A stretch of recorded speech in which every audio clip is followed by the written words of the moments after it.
Welcome back to an unexpected art lesson, the show where we talk about everything you didn't know about art.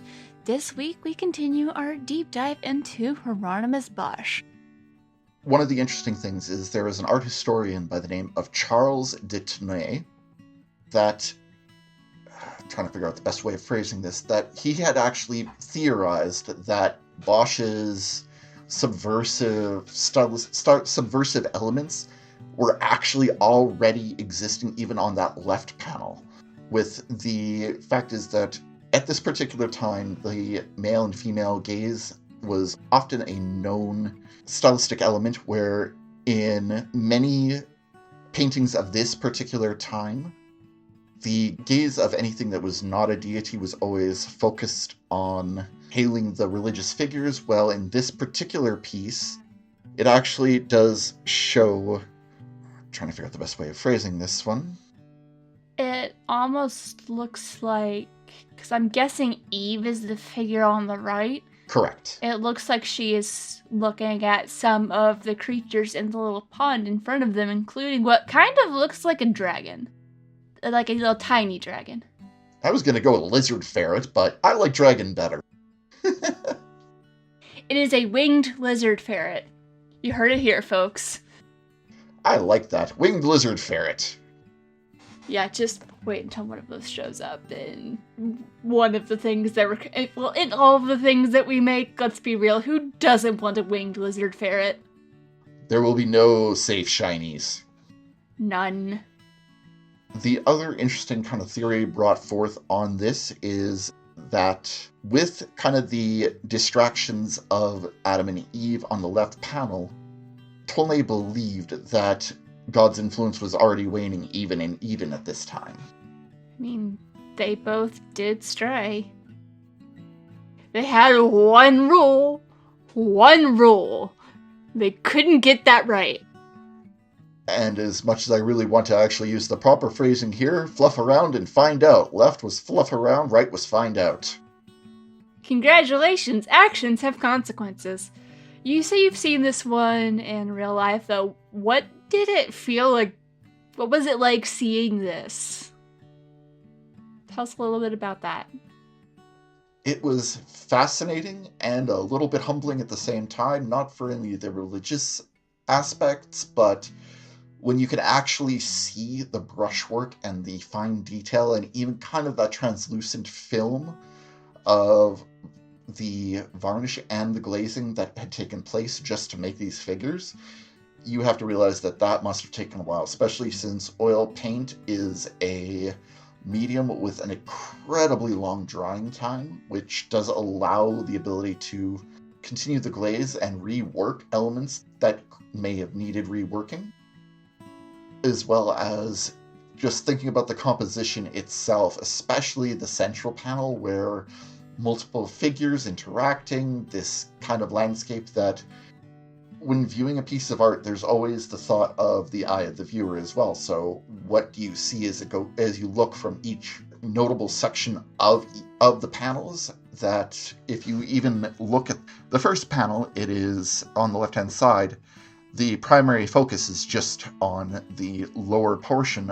Again, the lower portion is where the story takes place, but there are these additional elements that draw your eyes afterwards, so you get to see the Adam and Eve. But then you look around and see that not everything is as pristine as originally thought, such as our favorite winged lizard dragon, or winged lizard ferret. I stand corrected.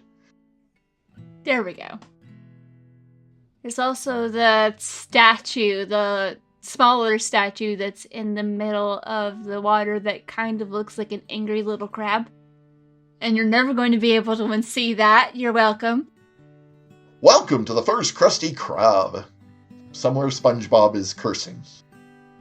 One thing that I notice sort of going across the middle is you have like this area of brush that kind of even continues into the rightmost panel. It's not as much of green brush, but there is a bit of a color difference. It's very slight in the middle before the hollowed out person that's been sliced in half and is staring at the camera like they're in the office. And now I'm never going to be able to or see The Office in a different manner. You're welcome. I don't know if that's intentional or not, but it's almost like an little flow that goes across and then sort of straightens out when it gets to the last panel. Definitely. It does also show from a technical standpoint that Bosch's use of perspective at the time was revolutionary, because he was able to kind of change the view as you followed along. And the skyline is also lined up in a way too. If you look up at the top, because in the left-hand panel, the first panel, you have the mountains. The middle panel, it's kind of flattened, but it's all around the same height. And then in the right-hand panel, that last panel, it's more of like a cityscape, but that line continues. I'm pointing at the screen like anyone can see what I'm talking about, but listeners, if you get a chance to look at it, you might be able to catch that sort of skyline up at the top does continue. Also, totally getting a City of Yarnum feel from the skyline on the right-hand side. Yeah. Another thing I noticed is in the last panel, which is hell, if you look in the background, it kind of looks like... So in the first two, it feels like that the skyline is like almost like you're somewhere that is flat. So it's like you could walk into the horizon.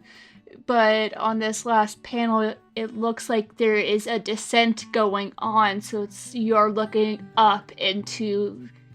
It kind of looks like a city skyline. Yeah, that's the only one where it looks like you're actually... like there is a steep incline going towards the background, at least from my perspective. I agree. Yeah, the skyline definitely, it also contains a much more ominous feel, especially when you see the weird little creatures holding sticks in the background. There's also in the foreground, we have a little rabbit with a spear. Well, it looks like it's there to provide backup to the bug-like thing with the tail that looks like it's kind of trying to eat somebody. And then we have the stingray that looks like it has a shield on its back that also looks like it's trying to eat the dude that's against I'm guessing it's a table. Yeah, the stingray mouse thing with the dice hand on its back. We could spend hours just going through looking at all the weird, interesting details on this. Which is something definitely worth mentioning to the listeners, is when you do look at these pieces, look at them in their entirety, but then afterwards, zoom in on some of it. Look at some of the scenes depicted within. Notice how that there is so much more of a story that is being told on it with the individual people, or individual figures, as well as the monsters, and even think about the connotations that greed, gluttony, lust, sloth, all of these foibles that were touted back in the time as signs of good or evil, and the exact effect that they have going from the beginning to the end. Zoom in anywhere, there is a little story. And if you're ever needing a bit of an escape, check out some art. Pay attention to the details. Think about the story that's being told. What's the artist saying? What story would you tell if you were explaining this piece to someone? Except for the Vol Nun. I got nothing on that. For the what? The Vol Nun in the lower right-hand corner. I got nothing on that. Oh! Why? And of course, I'm not even quite sure what the little armored thing would be considered, but note that the figure has what could be most likely considered his blasphemies attached to his leg. My thought with the villain is, aren't voles considered vermin? Yep, you are correct. And then behind her, there's a dude that looks like he's holding his diploma above his head. I'm pretty sure that's not what diplomas looked like back then, but that is definitely an official document with a seal on it. And the person is nicely dressed, so government official, with the nun who is being referred to as Vermin and the guy who has his sins literally attached to his leg. Oh, there's so much interesting iconography found within this. And of course, especially since that you see these humans being, well, tortured alongside the hybrid animals that are most likely either creations or penance for things of a previous time, or the one lady who is literally attached to a lute. Next to, I'm not entirely sure what the thing next to it is, but it's an interesting little gadget of some sort. Actually, wait, could that be a metronome? Yep. Yeah, because there is like the appearance of motion on the hand. That might be a metronome. This is going to be so great for audio. Just us describing. Well, for the viewers or the listeners, it's always good to kind of look at the picture in a whole. But again, take the initiative yourself, zoom in, look at the iconography, and see what some of these would represent. And if you're listening on the radio, good news, we also have a podcast, so you can download the podcast at home and not be trying to look us up in your car, because don't be on your phone and drive, please. Yes, folks, do not surf and drive. So do we want to move on to the next triptych you had lined up before we find even more strange things to discuss?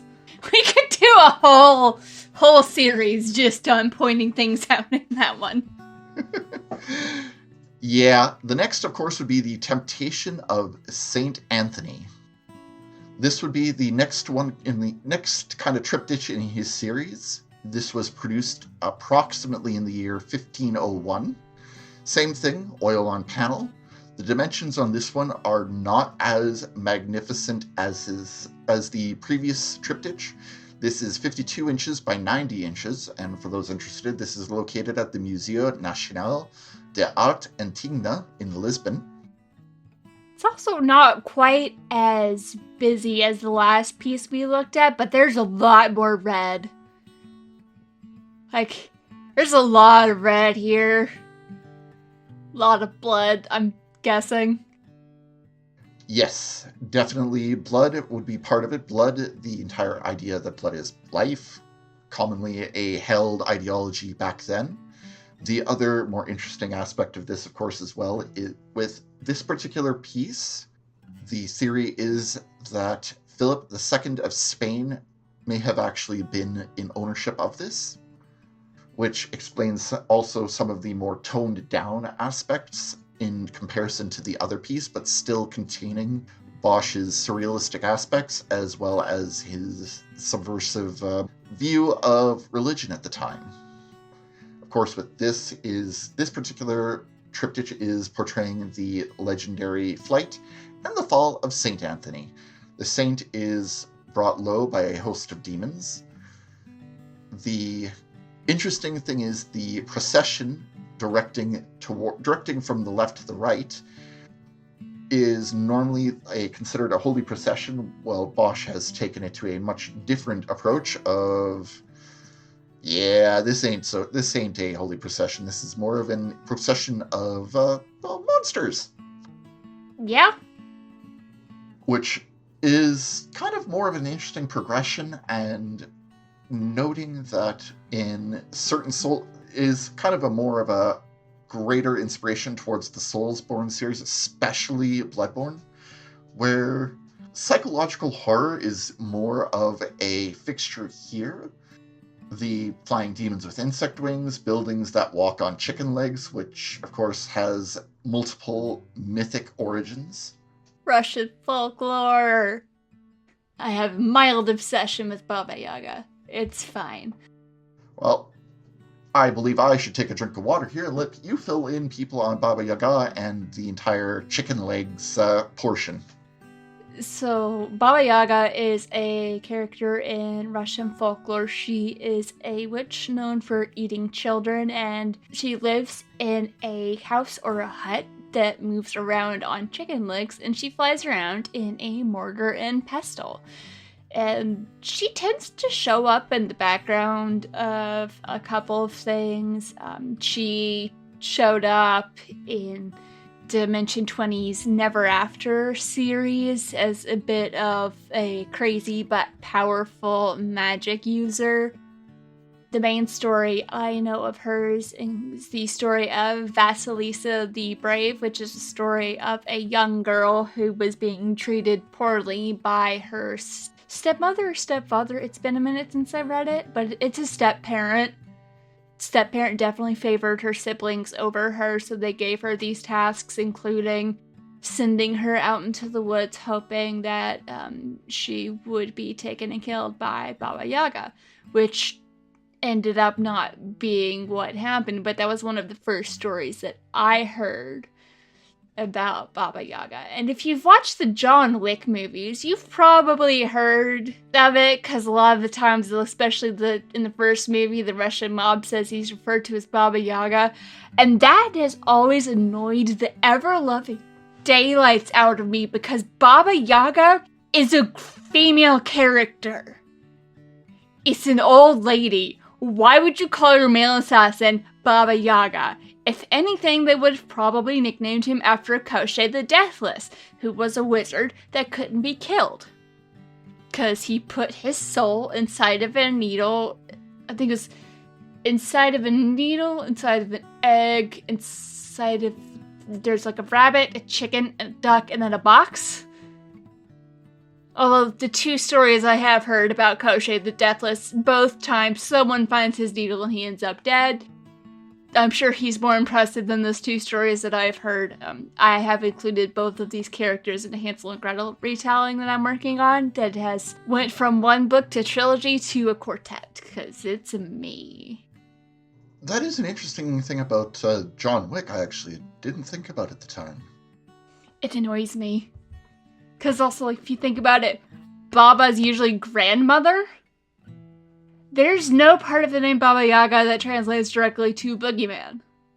There are some words that are similar, but anyone who would recognize that name would know that, like, that's not a good nickname for a male assassin. That is a good point. The one bone to pick I have with that first movie is every time it comes up, I'm like, no. This is why it's important to read and do research, and it's really fun learning about art and mythology from other places, because there's all kinds of fascinating and slightly weird stories out there. Art is fun, guys. So, back to the story of the Temptation of St. Anthony. One little bit of theory crafting on the John Wick reference. Now that you got me thinking on that.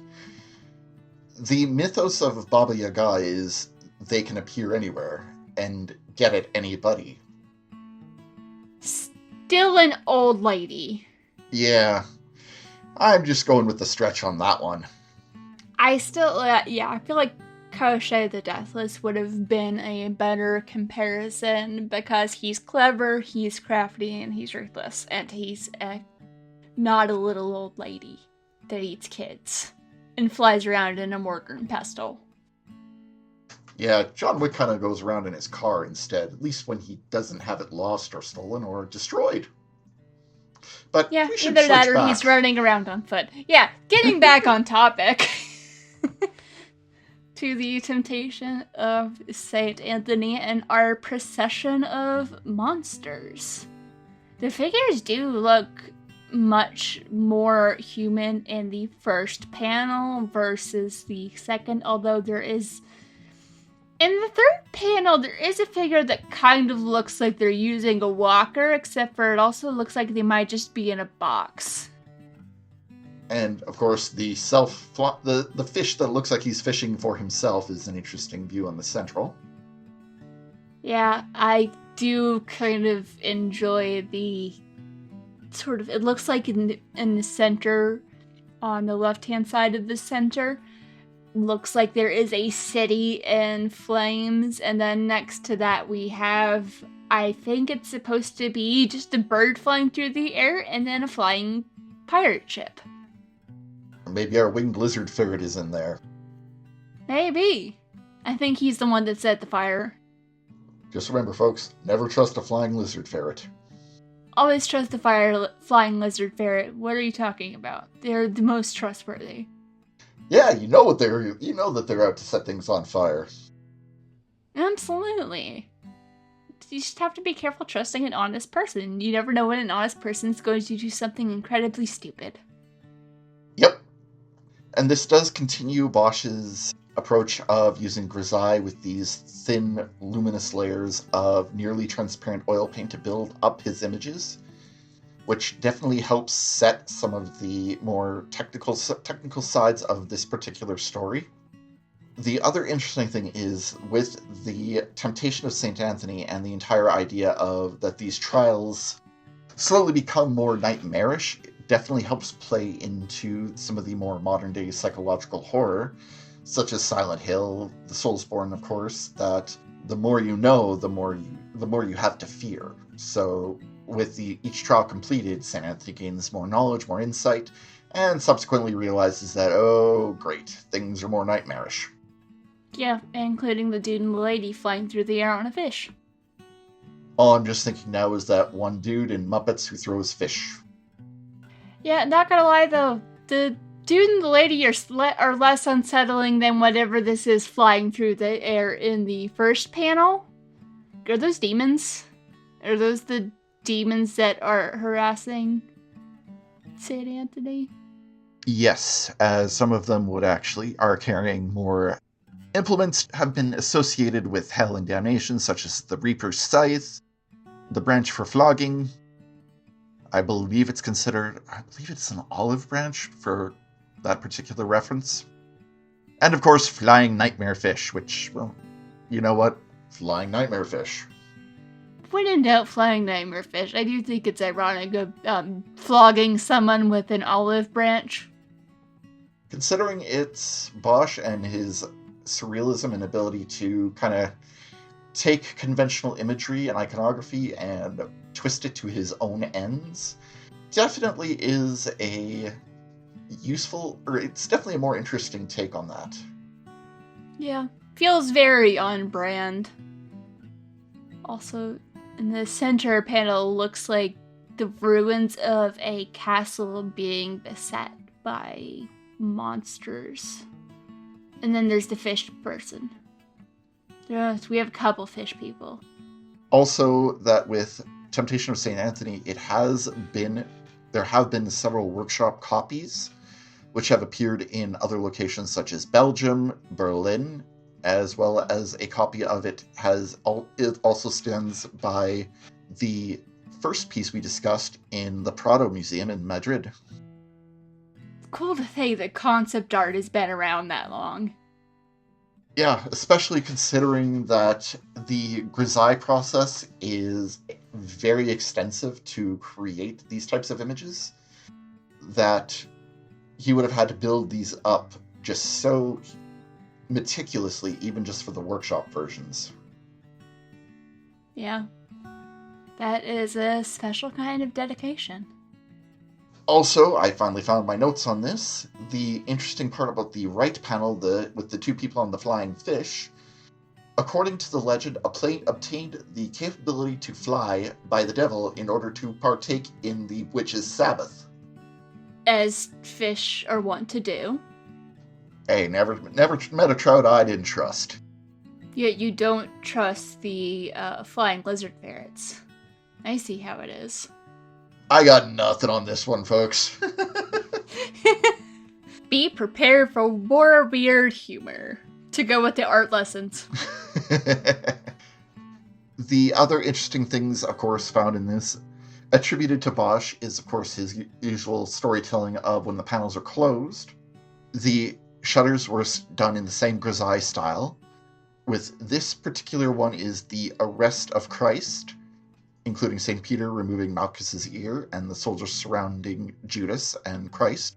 And of course, the right panel is Christ carrying the cross in the background, while the foregrounds are showing the two thieves, which is interesting because normally in those types of paintings, the central portrayal is always of the religious figure, not the two thieves. So it's Bosch taking a conventional element and changing it up a little bit. Unconventional feels like a very good way to describe Hieronymus Bosch. Also, his name is very fun to say. And this looks like, once again, a piece that you could just zoom in and look at all the weird things. Like, I think there is a goose with a knife. Peace truly was never an option.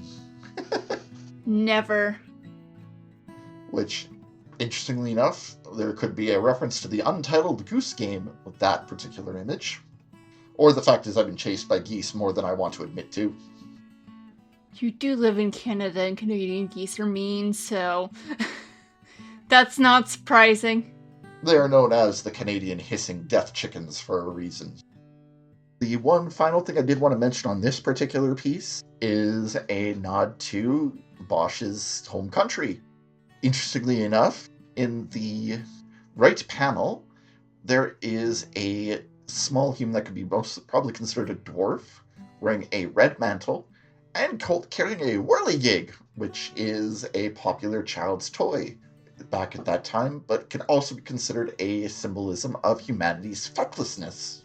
And yes, I had to look that word up. The number of times I've looked words up to either know, like, what does this mean, or how do you say it, or how do you spell it? Google's my friend. Google's also probably deeply concerned with me. It's fine, though. I'm a writer. It's fine. It's for research! Research! Wonder if there were any people who looked at Bosch's art and said, hey dude, you need therapy. Oh, I'm almost positive. It would have been like a different thing back then, but absolutely just like, you okay, dude? Never! Stay tuned for more Bosch talk on An Unexpected Art Lesson.